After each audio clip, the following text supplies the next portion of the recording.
নমস্কার বন্ধুরা, জ্ঞানামৃত মোটিভেশনাল চ্যানেলে আপনাদের সকলকে জানাই সাদর আমন্ত্রণ।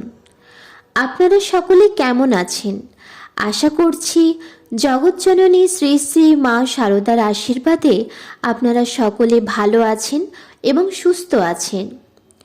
আজ এই সুস্থ থাকা ও ভালো থাকার পেছনে একটা বড় অংশ হলো আধ্যাত্মিক চেতনা ও আধ্যাত্মিক বিষয়কে ভালোবাসা।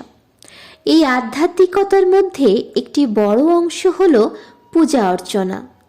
এই পূজা অর্চনা কেমনভাবে করলে আমাদের আরাধ্য বা আরাধ্যা সন্তুষ্ট হবেন এবং তার অপার কৃপাদৃষ্টি আমাদের জীবনকে সুন্দর ও শান্তিময় করে তুলবে, সেই বিষয়ে কিছু মূল্যবান কথা আজ আপনাদেরকে জানাবো।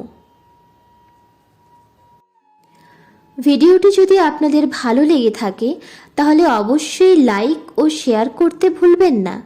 আর আপনি যদি এই চ্যানেলে নতুন তাহলে অবশ্যই চ্যানেলটিকে সাবস্ক্রাইব করে আমাদের পাশে থাকবেন, যাতে আমরা আরও নিত্য নতুন আধ্যাত্মমূলক বাণী, ভিডিও ও গল্প নিয়ে আপনাদের কাছে আসতে পারি। তাহলে চলুন আর দেরি না করে ভিডিওটা শুরু করি। পুজো আমরা সবাই করি, কিন্তু কিভাবে পুজো করলে করুণাময়ের অপার করুণা লাভ করা যায়, সেই প্রসঙ্গে শারদানন্দ মহারাজের প্রিয় শিষ্য পূজ্যপাদ স্বামী ভূতেশানন্দজি বলছেন, পুজো দুরকমভাবে করা যায়। প্রথমটি হলো ভক্তিপূর্বক আর দ্বিতীয়টি হলো বিধিপূর্বক। তবে ভক্তিপূর্বক পুজোই শ্রেষ্ঠ পুজো।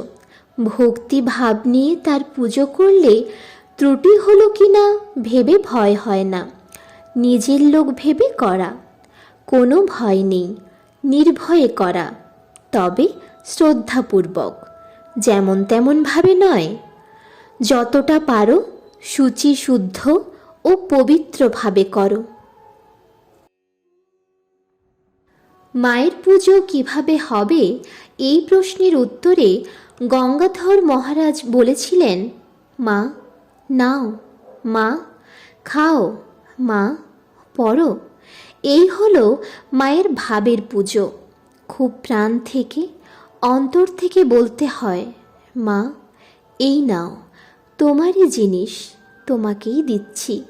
কত ভক্ত আজ তোমাকে কত ভালো ভালো জিনিস দিচ্ছে, আমি যা পেরেছি তাই এনেছি, আর তো কিছু পাইনি। তুমি নিজ গুণে গ্রহণ করো মা। কেঁদে কেঁদে বলবে আর মনে করবে তিনি যেন প্রসন্ন হয়ে সব গ্রহণ করছেন, আর হোম করবে যেন সর্বস্ব আহুতি দিচ্ছ। 28টি বেলপাতা মায়ের নাম করে আহুতি দেবে।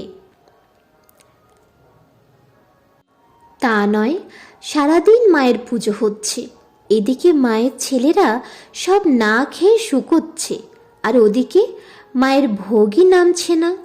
আমাদের মা এরকম চাইতেন না। ভাবের পুজো, বুঝলে?